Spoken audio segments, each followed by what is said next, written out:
All right. Welcome, everyone.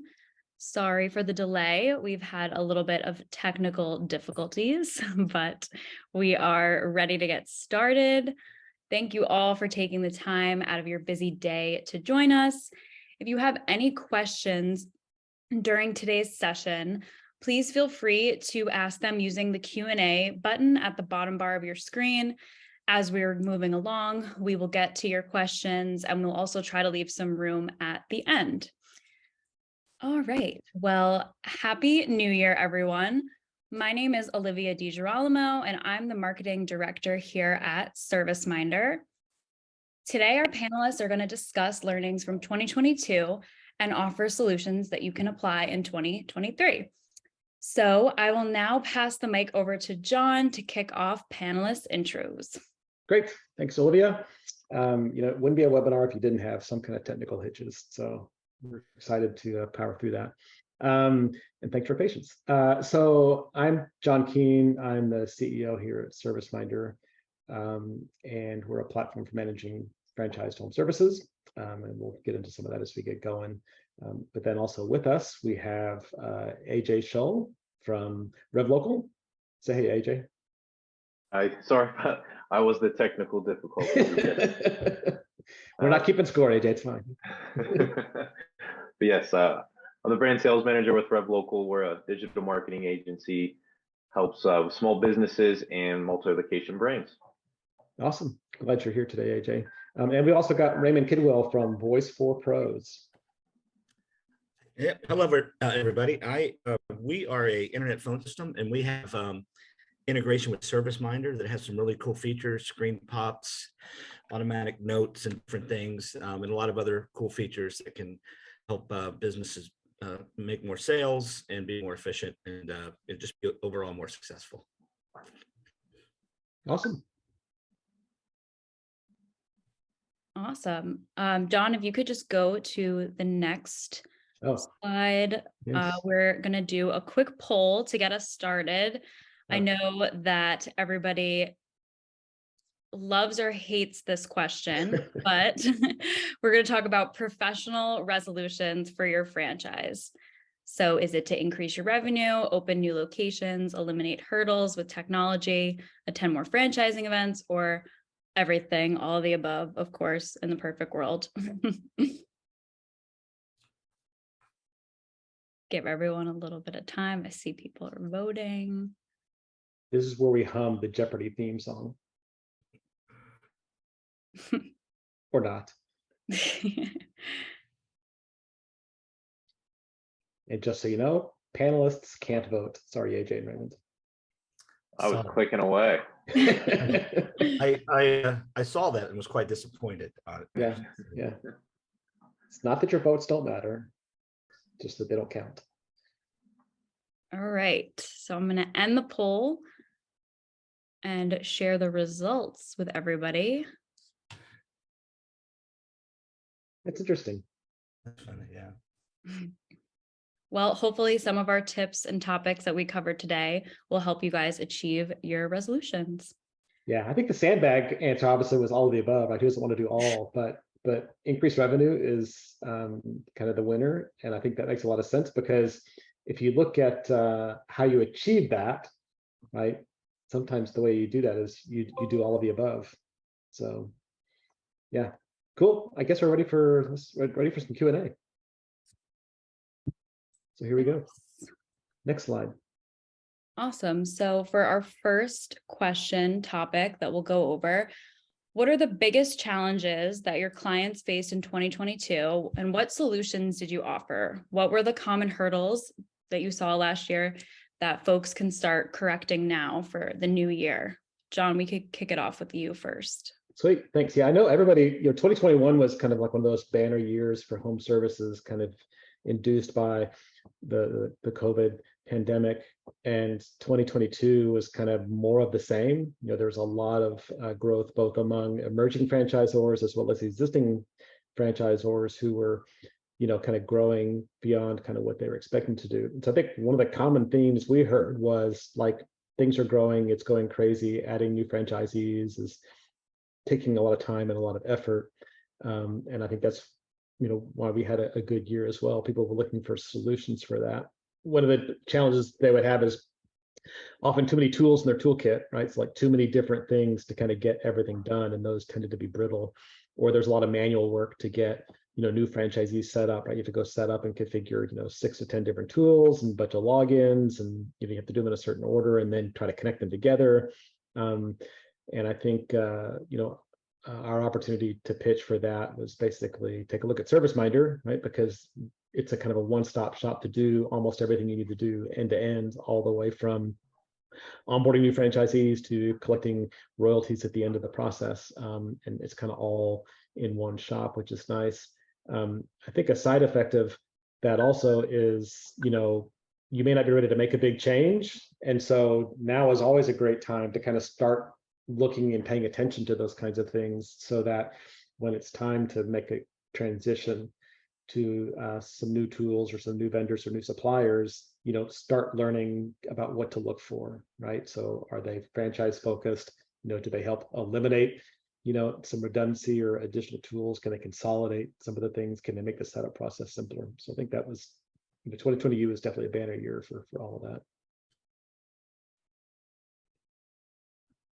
Yes, for sure. And I do think that AJ might have had the same experience and he saw the same thing in COVID. Do you want to contribute to this?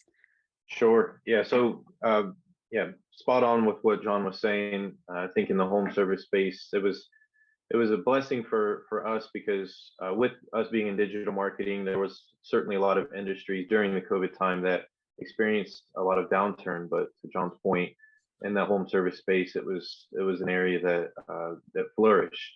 But with that said, there was a lot of home service brands that came to us and really didn't have much of a focus in the past, for understandable reasons that they didn't have a big focus on digital. Maybe they had some, but they didn't really know. And I think the big thing, at least from the digital marketing field, or just marketing in general, what happened during COVID, and I think is going to continue on going forward, is that there was a big shift over to digital efforts. But for a lot of franchisors, the question was, okay, I know I need to be here. I could spend, X amount of dollars on it, but where do I start? What's going to be the best return on my investment? I don't want to just throw money at things and not get something from it. So for us, what we're able to do is sit down with those brands and those franchisors, and really I think the good thing with digital marketing is that you can show real data. It's not things that are biased just because, hey, we want you to do digital marketing. Hey, we can actually show you trends, separate from us, from third parties, that are showing you that, hey, people are here online, and not only are they online, but they are gravitating towards these areas. So we were able to sit down with them and really show them those insights, get them to buy into it if they weren't already, or if they were kind of sort of, all right, I'm into it, but where do I go from here? And I think the biggest area that we saw was location-based search engine optimization. So it's not just your website. It's really helping you show up in those map results, especially for the home service industry. People are going to want to buy or do business with something that's a business that is local.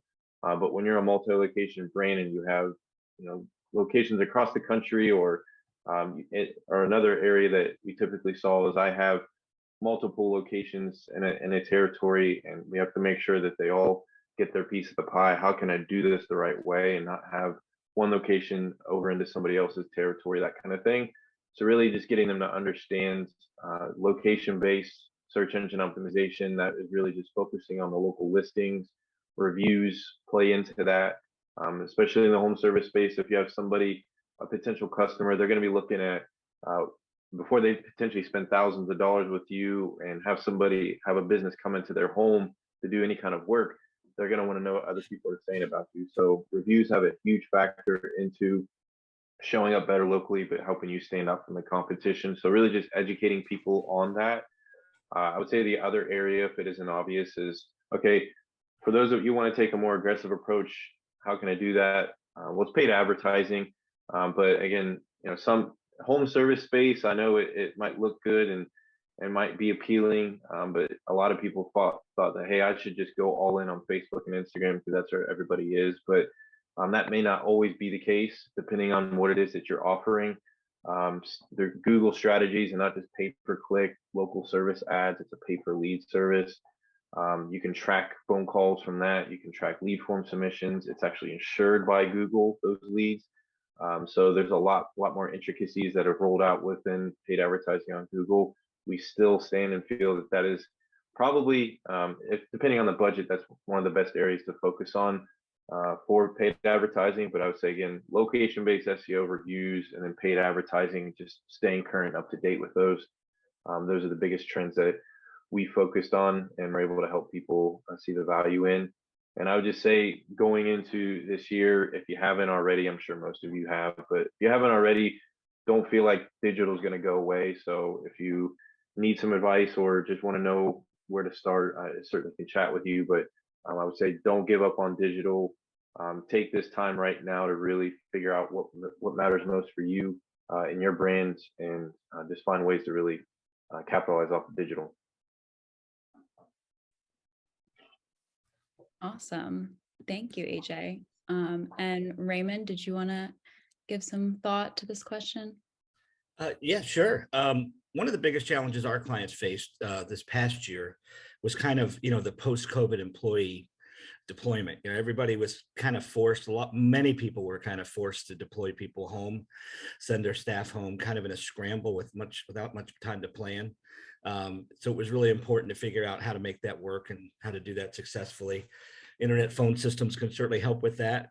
And then now that things are kind of getting back to something close to normal, a lot of employers are kind of grappling with the question, what do I do now? Do I have all my employees come back just like before the very beginning of 2020, or do they all just keep working from home or somewhere else, or do we have a hybrid where they come in sometimes and they go home sometimes? And what we've seen is it's really kind of everything. We have some customers that are back, everybody's in the office every day, just like COVID was never here. Others just kept remote, stayed remote, and then others, they bring them back a couple days a week, that kind of thing. So that was probably the biggest challenge. If I had to pick one, it was just kind of like how to readjust and how to figure out how to make it work. So really important to have systems in place to support remote workers.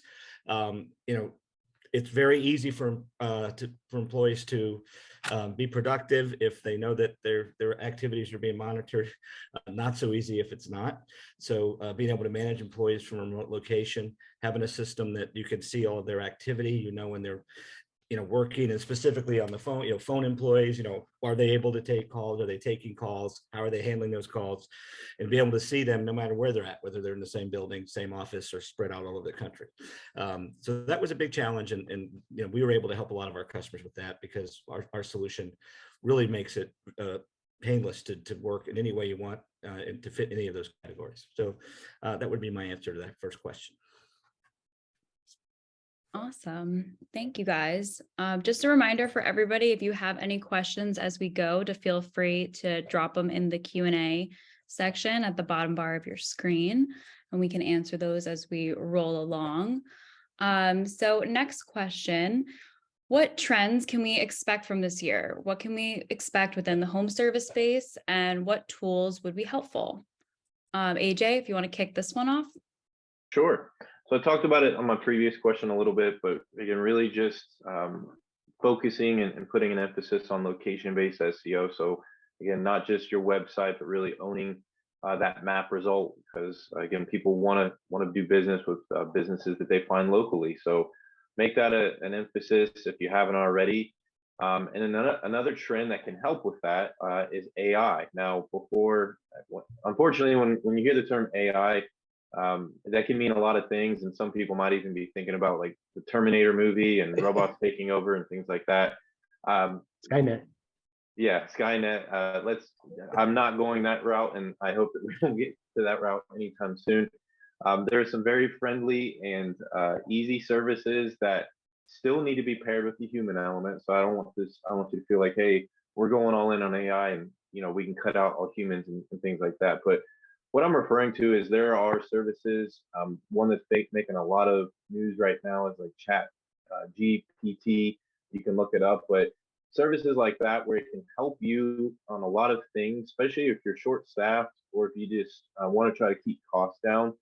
Things like, hey, I need help with answering like questions. So if somebody fills out a form online or asks me a question on a Facebook message, if I don't have, if I just want to make sure that somebody's in place to handle that, there are services that can help you with that. Or even from a content creation perspective. So I go back to that location-based SEO and showing up better. You know, you need to create content on a regular basis. That's part of that strategy to help with that. But oh my gosh, where do I start? What do I say? I don't know what to do. There are services where you can literally just plug in a few keywords or topics and tell them how many words you want to keep that around, and it can create, you know, general content for you that you can then use to put into your website or on a blog post or on a social media post. So again, this really helps if you are short staffed, trying to keep costs down. But I want to preface this by saying that it's never to replace the human element. You still obviously need to have somebody that will go in and do this for you, look things over. So again, don't feel like we're just going to move away from humans doing this altogether. But there are some things in that AI world that are in its infancy, but are really starting to show some promises for brands. And I would just say that as far as some expectations, especially in the home service, talked about this, there's been, I mean, business has just been, you know, booming, if you will, more than ever. And there's a lot of competition. You're having a lot of new players show up in this space, a lot of new brands show up. Just overall, the competition has increased. So have the right expectations that if you really want to you know, do better online, that you're going to have to pay to do that.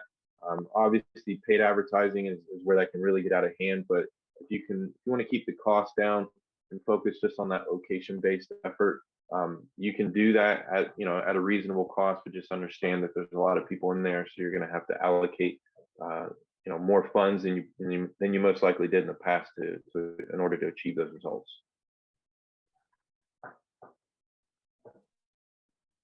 Awesome. Yeah, that's a great point. You always have great ideas for content, but it's the actual creation part that gets tough. So that was a great solution that you brought up there. Raymond, what trends can we expect this year? Well, I think what we're seeing and what we expect to see is the continued movement towards, you know, mobility and speed, right? Our customers and their customers, you know, they want to be able to do everything on the move, and they want it to happen right now and instantly. You know, we're all getting used to, you know, going to Amazon and ordering something and it shows up at our door the next day, sometimes the same day, I guess. So we're going to continue to see that, I think, and we're already seeing that. You know, the least number of browser windows, the least number of applications. We want mobility. We want texting, voice, email all in one place. You know, we want our marketing leads to come here and do this. It's just, I think we're going to continue to see that trend moving forward. You know, SEO, like AJ mentioned, you know, it's very crucial, the local advertising, but, you know, being able to respond to that rapidly, being able to assimilate all that information cohesively.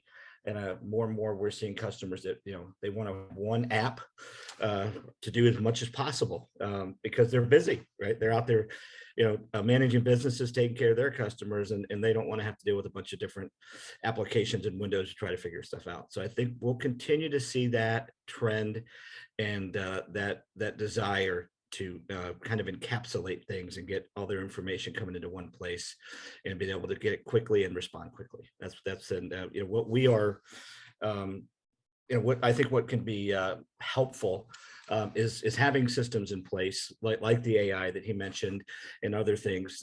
There's a lot of stuff out there and it can be overwhelming, but trying to understand that what can really help you accomplish your goals, and, you know, doing a little research. Yes, I agree. John, did you want to share your trends that you expect for this year? Yes, I would. I think one of the things that we're kind of not really talking about much yet that we kind of need to think about, and that is there going to be a recession or not? Right? It's kind of one of those trends that we won't really know until it's already well underway as to whether it happened or not. There's already, you know, pricing pressures from last year, from labor to materials to, vehicles, right? Kind of everything had got more expensive last year.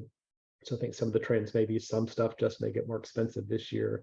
And then the big question is, is there going to be a recession? How will that affect, home services consumers, right? Will they defer doing an expensive project because, their mortgage is now much higher than they were expecting it to be, or things like that. And so what I think we will see more of this year, and if we've kind of seen a continuing trend of this over the past few years, is in times of uncertainty, you kind of want to go to what you can figure out and know and take action on. And that comes back to data, right? So managing your budget, managing where you're spending your marketing activities and your labor dollars, and then measuring what's coming out of that, right? Are you getting the most results? Like, so for example, what AJ and Raymond both talked about, driving calls, doing advertising to drive leads, and different lead sources may produce and perform differently. And if you're not measuring that, so that at the end of the day you can say, I spent X dollars on this channel and it produced this much revenue, if you can't track and tie that together, then you're kind of going on hunches. And so I think people are tired of using hunches. And so, we definitely think that people will putting more focus on capturing good, actionable data and then using that to make decisions for whatever 2023 brings us. Definitely. I mean, just like I said with resolutions, people also despise budgeting, but it's a necessary evil, and it definitely can help you set yourself up for success. So, all right. So for our last topic or question, what is some advice for franchisors for kicking off the new year, for best practices? Raymond, if you want to kick us off with this question. Yeah, I guess the advice would, and it ties in what we've already said, take a step back and try to look at your processes, procedures, kind of with a new eye, and in relation to the technologists out there. And I think we've kind of said that, we all get used to doing things a certain way. And, technology is great. It's taken a lot of things that we've had around for a long time and made it so much better. Like the doorbell, who would have thought not too long ago what you could do with video doorbell and thermostats and everything else. If you think about, the difference technology has made and how you have these things that you've always used, and now you can use them in a completely different way. Kind of do the same thing with your business and your processes. And how are you utilizing your SEO, and what are you doing with your ServiceMinder CRM? Are there ways you can utilize that system better? So take a step back. Shameless plug. Do you have a good phone system that can do some really cool things that can help you achieve better results and get more sales? Or do you just have an old-fashioned phone system that just, when it rings, you answer and it works great? It's kind of like the doorbell. There's a whole lot more out there now. So take a look at everything. Are you leveraging partnerships and integration features of the vendors you use? You probably have a lot of vendors, and they may have a lot of features and services and things that you're just not aware of. We certainly try to make our customers aware, and I'm sure everybody else does too. So just take advantage of the experience and lessons learned from your fellow industry members as well, other people that have already done some of the things you're trying to do. So that's kind of the advice. Just take a look around at what you've got and see what there's any ways you can make it better. And that's pretty much it. Awesome. Thank you. And AJ? Yes. So I think there are some parts. Obviously, as a franchisor, you're bringing on franchisees, and it's just that assumes, agreement that there are some parts that are going to be handled and managed by you, the franchisor, and then some things that the Z will take care of. Obviously, just speaking on this digital marketing space, I would say just make sure that when you're planning out, if you haven't already, I know that most of you are already doing some type of digital marketing, but really just having a clear understanding of the parts that you will own as a franchisor, and then the parts that the Z's will own themselves. And what I'm referring to as far as the parts that you would want to own as the door, just from our experience and what we see other successful brands doing, think about the areas that a potential customer, that first point of contact that a potential customer might have on your brand and at that location. So your Google business profile or those local listings, their Facebook business profile, and even the website and the location pages. It's important to own those, or have control over those, because I've seen it many times, especially when you start working with a new brand, that they don't have those rules in place, and then next thing you know, there's duplicate listings. There's a bad image out there that doesn't properly reflect that brand, or things are said about a business, and again, it's just not a good reflection of you and your brand. And that's oftentimes that first point of contact that a potential customer will have. So I would say really own those parts. Let them know that, hey, we still want your input on this, but we're gonna control this for you. Just take that off of their plate. Most of them will gladly accept that, because again, they want certain things taken care of for them. And typically, if you have some type of marketing fund set up, this can just be part of what you include that towards. And then the areas that you want the Z's to own, it's everything else beyond that. So things like the content that's being posted on the social media page, like it performs so much better and is received and just more interaction when there's localized content. So sure, you can post out some things that will be general content that goes out to all your locations, but if you want that interaction to grow, you want them to have more likes and shares and follows, there needs to be some of that location specific content. So when they're sponsoring a local community event, or doing anything like that, that's a part of of their local community, I think it's important that they are taking ownership of that. And then there's other things like, again, if they want to take a more aggressive approach, some locations will, some won't. But for those that want to take a more aggressive approach, that paid advertising, that's typically another area where, okay, you want to be more aggressive with this, okay, go seek a paid advertising platform and do it that way. But I'm going to have you handle that yourself. You can cover that cost yourself. Maybe you can throw in a match towards that, but that's typically the areas that we see most franchisors have the Z's own themselves. If that all makes sense. Definitely. Okay, John, do you want to take us home? I do, because we love remote work. So I think my advice is take advantage of the franchisor community, right? So get more involved in the franchise community. One of the, franchising is a very unique business model, but it's also a very unique industry in that there's a definite sense of, knowledge sharing and, co-learning through experiences. Not to be an IFA sales guy, but right. So go to the IFA if you can. There are often franchise-related network opportunities, even in your local cities. Get involved in those. You never know who you might meet. You never know what you might learn.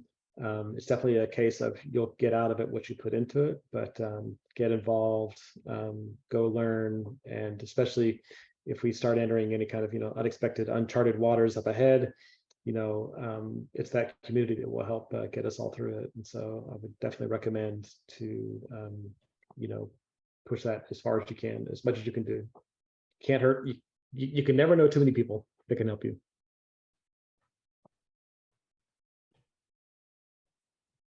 Definitely. Awesome. I'm glad you brought that up, John. In my years of being a part of this, you realize how small and close knit this space is, and those relationships mean a lot. So, great point. And to that point, thank you for even having us on here today. Yeah, you're quite welcome. We enjoy doing this. It's all part of the network. It's all part of the community. So it's great fun. Yeah, thank you very much. Yeah, so we have some time left. So if anybody has any questions for any of the panelists, feel free to drop them in the Q&A section. We could talk through some of those. But if not, everybody will receive an email with a recording of today's webinar with contact info. So you can also ask us questions through there too. I know that might be easier for some people. So yeah, or if you are going to the IFA, which is it's in Las Vegas this year. Back to Vegas, baby. We have a booth. I can't remember what the number is, but we have one. And 1027. AJ, I think 1027. So come by and say hi to the ServiceMinder gang. And then AJ, I think you guys have a booth as well. Yes, we do. I apologize, I don't remember the booth number, but it will be cool. Looking forward to meeting you all there if you will be coming. Raymond, where can we find you next? I will be at a Florida Pest Control Association meeting in 5 days. All right. And then Arizona next month. Actually, Arizona and South Carolina next month. So hope to see somebody there. That'd be nice. Awesome. Raymond the Road Warrior. That's me. Yeah. This time of year anyway, for sure. Yeah. Conference season. All right. Well, thank you all so much for joining us. Like I said, you will all receive an email with a recording and contact info. So feel free to shoot us any questions at all. Thank you guys again for joining, and have a great rest of your day. Yeah. Thank you, Thanks. everybody. Thanks Have a good everybody. And day. thanks for everybody who gave the time. Appreciate it. Take care. Thanks for having us. Bye. Yeah. See you. Bye.